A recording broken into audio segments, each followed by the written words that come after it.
Yo, weary traveler shown in here. Still not back home. I won't be next week either. But after that, I'll be back to the normal setup.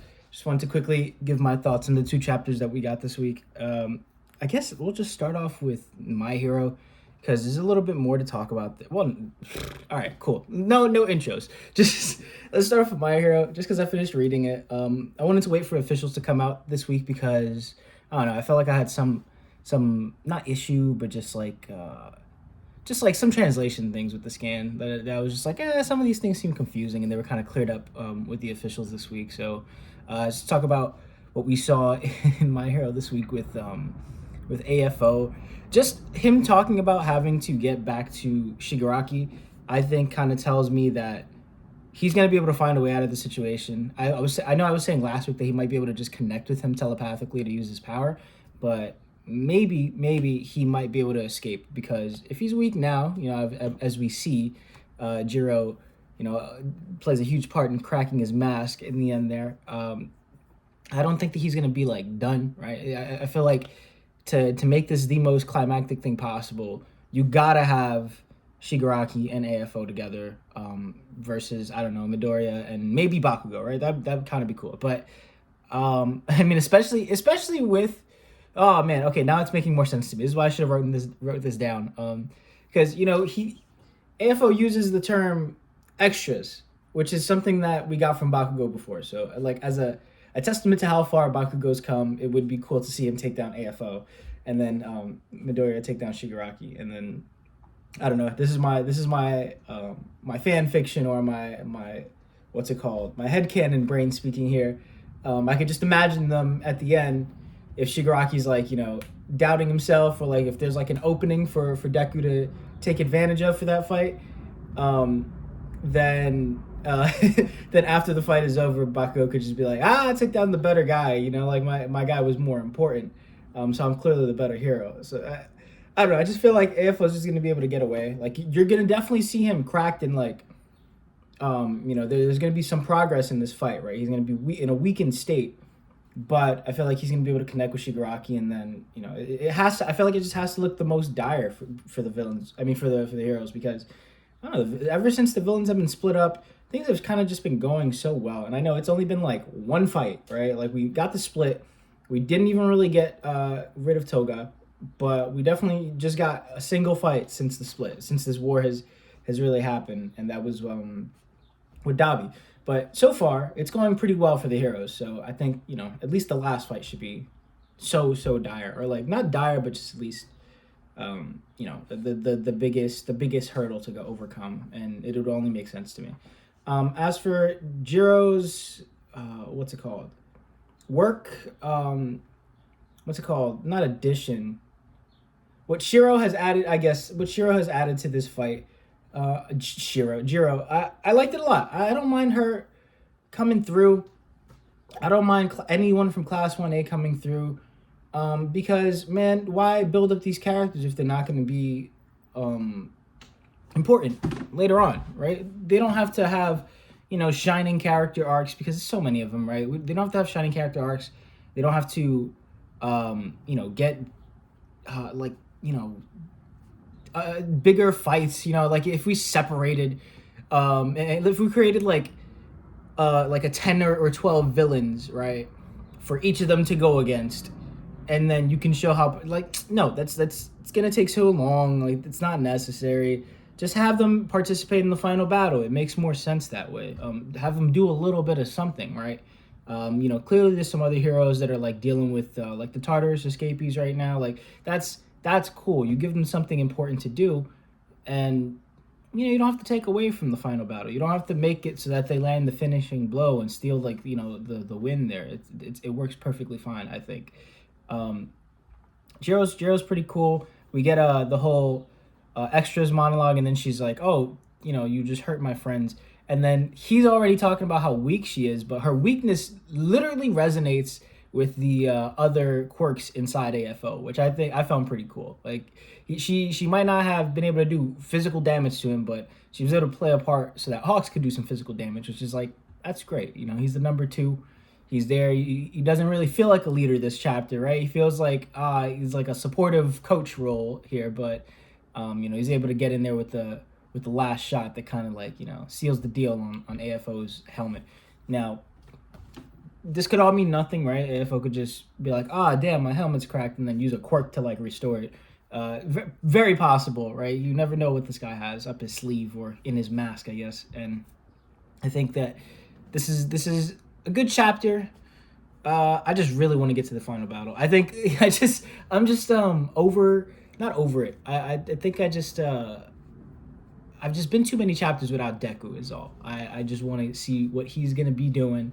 I want to return to the Shigaraki battlefield. I want to see how they're doing. The last time we saw Bakugo, he seemed to like be doing pretty well, right? It didn't seem like they were battered and bruised just yet, which is what I'm expecting when Deku pops up. Either like they're going to be on their last legs, or they're already going to be defeated and Shigaraki's just going to be waiting there like Big Mom and Kaido to be like, waiting for this fight, man. I need a real challenge. Where's the challenge at? But yeah, I have no problem with, again, the way that things are turning out right now. It's just, I know this is the climax. This is stuff that if I'm reading it while listening to the soundtrack, I probably am more hype, but I'm not, so that's on me. But I think, once it's all animated, unless the ending of the manga is so trash that I don't even look forward to seeing it animated, which I doubt that's the case, but unless that's the case, unless that happens, then I think I'm just more hyped for like the animation. I don't know. I think some manga are cool, like One Piece is great weekly, but like some manga, I think I just prefer the anime. Like even Attack on Titan, I think when Attack on Titan season 4 was like towards the middle of it, I was just like, yo, I gotta read. I think like, it was right before the flashback, right before spoiler alert, there was a death, and then like a couple episodes later there's a flashback. So at that point I think I read ahead, and it was great. Like I listened to the soundtrack, I was hype, I was getting an overload of information. I think I read up at that point. There was like 2 or 3 chapters left, so like I read up to like 136 or 137 I think, and that was great. But like even knowing that, I was still more hyped to see it animated. I was just like, this is. I appreciate the art style. I got to read the colored versions because we got a lot of communities that just dedicate themselves to coloring pages, which is great, and that helped a lot. But I'm getting so off topic right now. But I think I say all that to say, I'm just gonna wait for the anime. Like I think as much as I love My Hero's manga, I think I'll wait for the anime to give it a final judgment. Like I'm cool with this stuff now, but I'm pretty sure that this moment in the anime is going to be 10 times better. Like, not that they're gonna go crazy with the animation. It's just I think I can consume it a lot better. Man, there's nothing really else to talk about. This is my only problem with My Hero, is that there's not too much to talk about. You don't really need to speculate. It's pretty straightforward. Yeah, that's pretty much it. Oh, sorry. I've only had a single cup of coffee. So let's just move over to One Piece 1051. And dude, okay. Maybe I should get coffee for this. No. Okay. We're just gonna jump right through it. So I like the transponder snails, or I guess like the projection, the projectors being used to signal, the end of the battle for all of Wano, not just in the Flower Capital.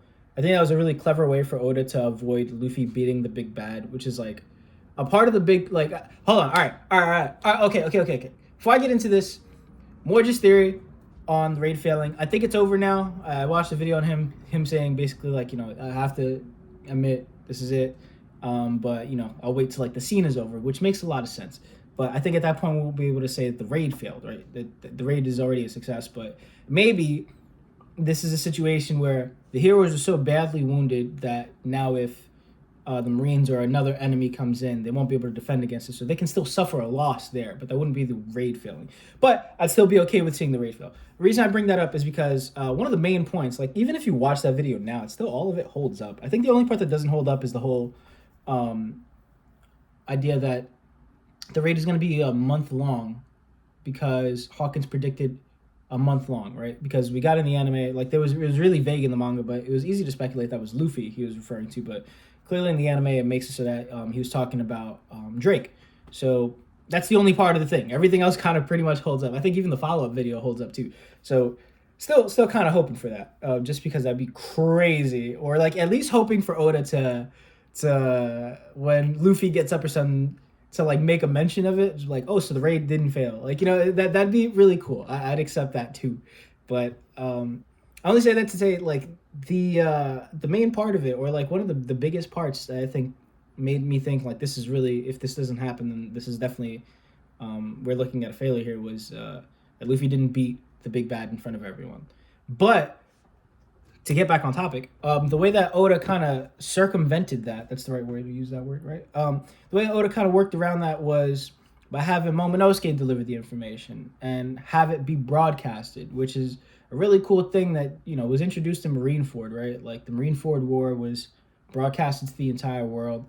So even if there was a big bad there to be defeated by Luffy, he didn't, what I'm saying? I'm not going to get into it because the deeper I go into like the semantics of it, the worse it gets. But like the general idea of like him beating the big bad is, it doesn't really matter in this case because one, everything's broadcasted anyway, and it still has the same effect.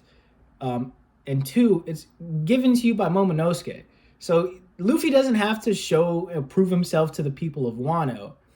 Momonosuke, as their leader who's been missing, needs to at least come deliver the information. And this is coming after them going, yo, we wish for this, we wish for that. We're just enjoying the one day of the year that we get to celebrate. And then their wish is coming true, being delivered by this dude who's a folklore at this point, right? He's been gone for 20 years. So have the rest of the scabbards. Pretty much all the scabbards have been gone for 20 years. Komurasaki just died in front of them. So for them, basically for the people of Wano, none of these people have existed for 20 years. They're all coming back on the day of the Fire Festival at the end of it and going, all your prayers are being answered. By the way, I'm Momonosuke. Subscribe to my channel. Do all this stuff. I'm gonna help you out. So I think that was a great moment, a great way to deliver that. Yamato scene, I think, was pretty funny. I was waiting for the Sanji reaction. We haven't gotten I don't think we will be getting it, but we didn't get the whole like, wait, you're a dude thing from him, because Sanji is a man of culture. He doesn't care about that shit. But also because it just doesn't, that didn't present itself in the way that, you would expect it. Like after the way that the fandom reacted to like Yamato's gender reveal, whatever, like all this shit did not matter in the end. So it was a great way for him to kind of just be like, Sanji's just gawking over the new girl in the crew. And I like that a lot. I love Jinbei's reaction there because he's just like, yeah, whatever, like, we'll give it a second. He's like, the fans there are just like, you think you're joining the crew, but, we have some evidence to prove otherwise, that's not going to be the case. Or in his case, he's just like, we got to wait for the captain to make that call. And the captain's right now incapacitated. And so is the vice captain. So it's not like he can at least attest and be like, no, don't worry, Yamato's good. But I appreciated that a lot. I appreciated Tama's upbringing, that flashback there. Because that kind of, cleared up, like, I really thought, just to go off Randy's theory on her being a Kurozumi, I think, damn it, that's another thing that I wish would have happened, but I'm pretty sure, like, since her parents got revealed to be dead, then, her dad can't be Orochi, right? Unless those are, like, her foster parents, and it still hurts because they're still dead.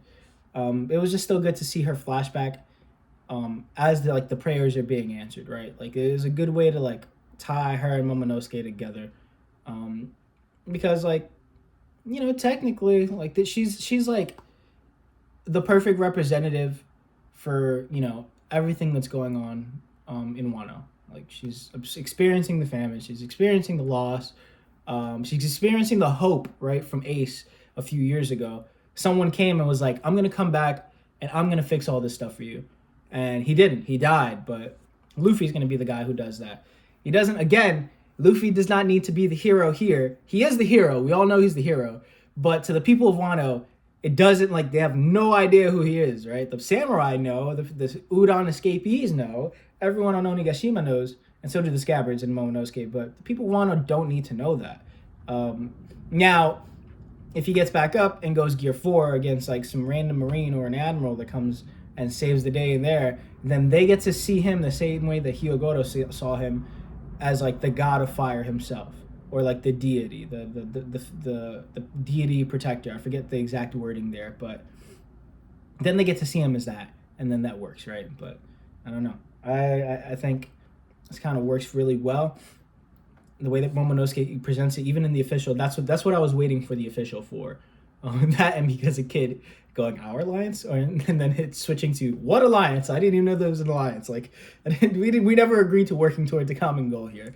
I think that was the main thing I wanted to kind of wait for the official for, was just to see how Momonosuke kind of presented that, and it's cleared up now. I think if Luffy's gonna present himself as not the leader, he can't be the leader of Wano. He can't be the protector of Wano. This is not his territory.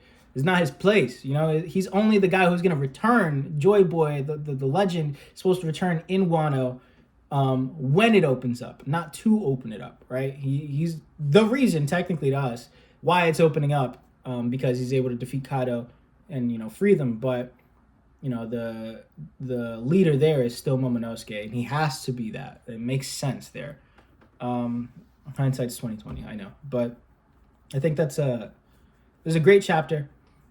I'm trying to think of anything else that might play a part here. I'm definitely missing a couple of details because I'm just fresh off of reading it. Even though I'm fresh off of reading it, I think Tomie has just got my attention right now. This thing is terrifying, and I recommend it. Please, please go read it. So, yeah, I just to speculate, just to see myself get to 20 minutes here. No, I don't need to get to 20 minutes, but I think just the the theme of just Luffy helping to open up the borders and just being like the unsung hero here, to the people of Wano, I think is a great thing. I feel like we're still in for like a Thriller Bark scenario where, hey man, I think since the big guys are down, we've only got, in terms of like ranking and strength, Jinbei, Sanji, and Yamato are the three people who can even stand against anyone. Maybe Denjiro, but in terms of like who the Straw Hats are, right? We got like three people who can protect Luffy and Zoro and the rest of the crew. Well, not the rest of the crew who's able, because my boys out there. Gibbs here. Gibbs here. It takes him a second. You see him. See the boy. Come here. That's right. Yeah, so in case anything goes down and we have like another Thriller Bark scenario, you got three people to do that, to at least help out in that situation. So I'm hoping to see something like that, man. Maybe, it doesn't matter. We skip 2 weeks ahead. Luffy comes back to maybe we get like a reveal from Chopper, like, yo, dude, you got like 2 years left to live because of what the fuck you did, right? That'd be cool. Like, we just need I need something that's like more dire. This is like too happy. I'm thinking now, I forgot about this. That's I don't know if anyone has ever played Ocarina of Time, but there is a dragon in a volcano that you go to fight. That's like a thing. So maybe maybe Kaido comes back as like, I forget what the hell it's called. I feel like it's like Volga or something like that. But maybe he comes out of the Mount Fuji thing, and he's just like, I'm a dragon. I'm coming to, get my last licks on the situation. And maybe that's, I'm still holding out that there's like a little bit more of Kaido and Big Mom, and they get defeated by Luffy in front of people, so that they go, oh shit, this guy is Joy Boy, right? Something like that. Or like the God of Fire. I'm still holding out for something like that. If not, that's whatever. I just need something dire to happen. That's all I'm waiting for. It's too happy right now. I'm waiting for something to be completely flipped on its head. I like Randy's idea of like the reverse Marineford where Luffy gets captured. Like, there's still possibility that, that CP0 agent didn't just flee the scene because he was like, let's just cut our losses. Their plan was, If Kaido's defeated, we move into Annex Wano. Kaido's been defeated. Big Mom's also defeated. We have a weakened Straw Hat crew. Yeah, sure, we got some scabbards. Oh, fucking Kinemon, dude. Oh, no. Yeah, he should have been dead, man. Ashura Doji's probably dead. Cool. But, like, dude, the only way that this... I can't even rationalize it now because it didn't become a big moment, right? Usopp hasn't had a big moment in Wano yet. His big moment, technically, was him defending Kiku and Kinemon and teaching them how you don't have to die here. But that wasn't emphasized enough, right?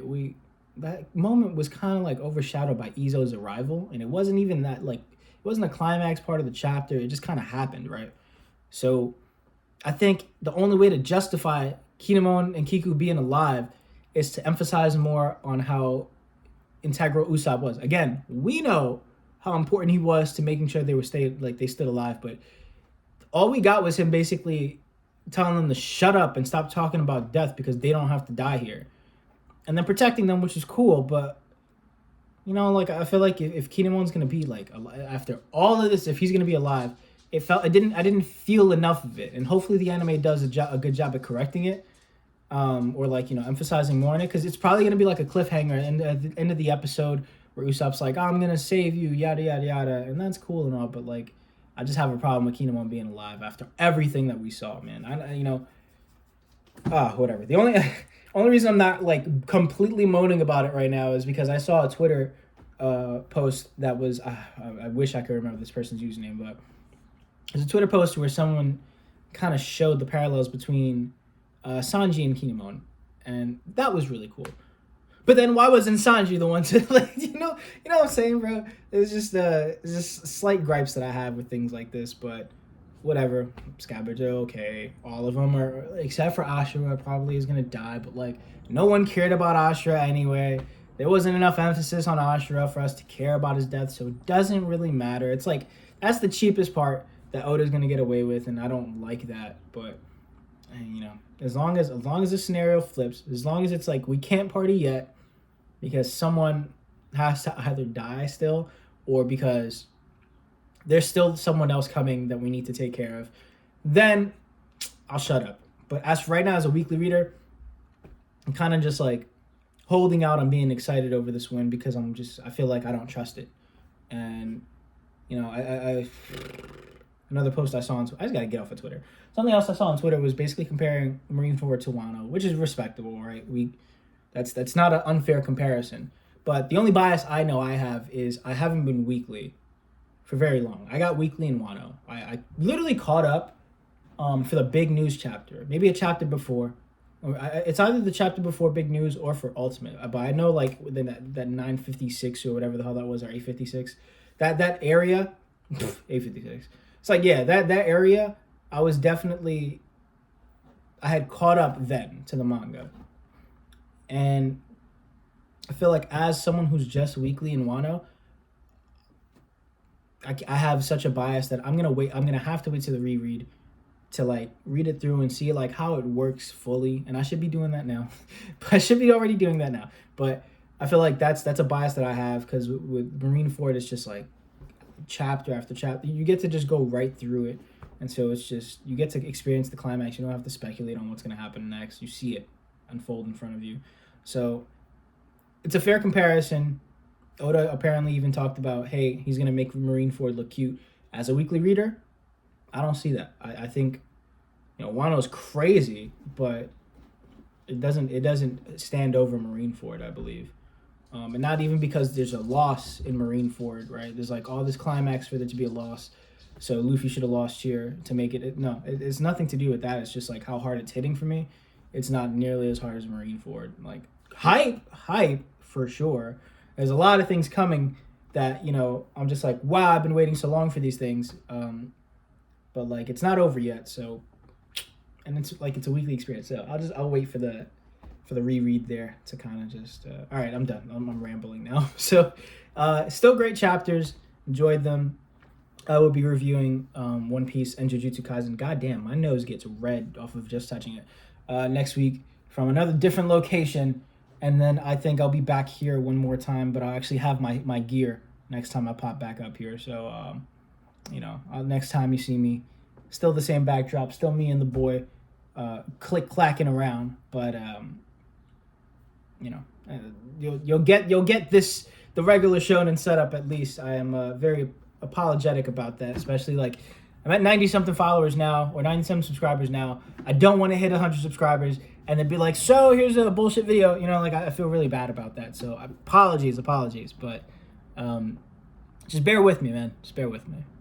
Good things are coming, new things are coming. Once we hit 100 subs, I will introduce something else to the channel that I've kind of been sitting on, and we'll just continue pushing forward, I guess. So I hope you have a great day. Be safe out there, and man, bye.